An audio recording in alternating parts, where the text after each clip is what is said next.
จ๋าจ๋า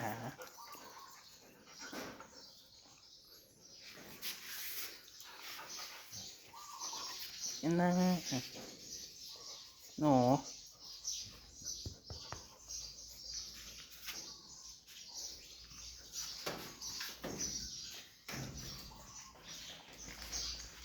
ช่วย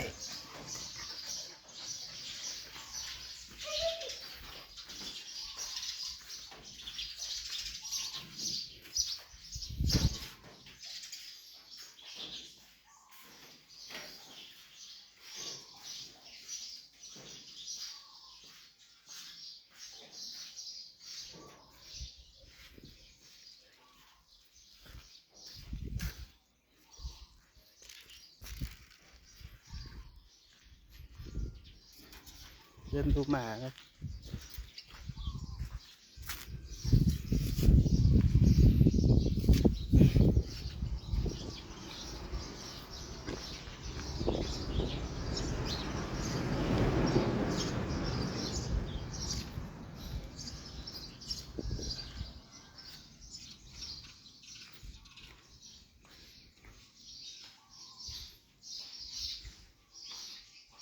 บ้านหมา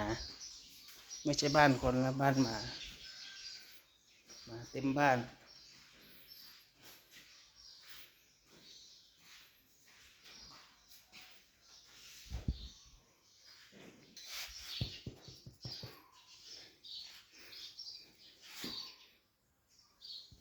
จ๋า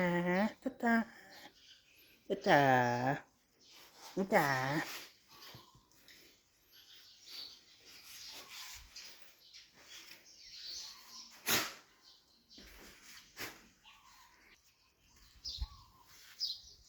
พี่เบิ้มพี่เบิ้มพี่เบิ้มประจำบ้าน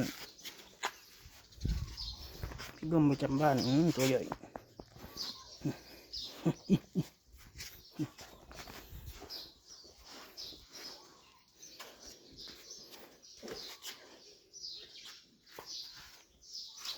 ตัวใหญ่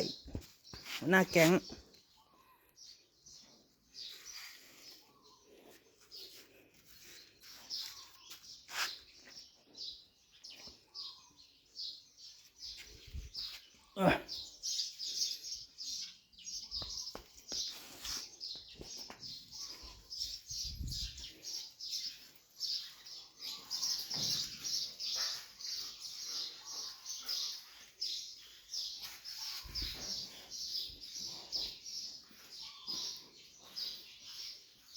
นี่แหละ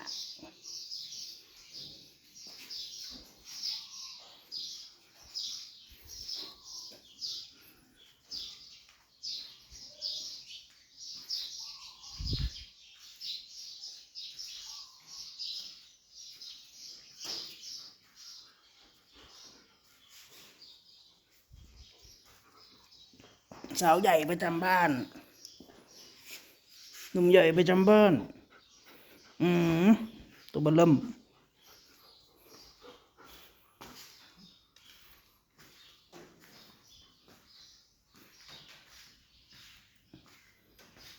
ช่วย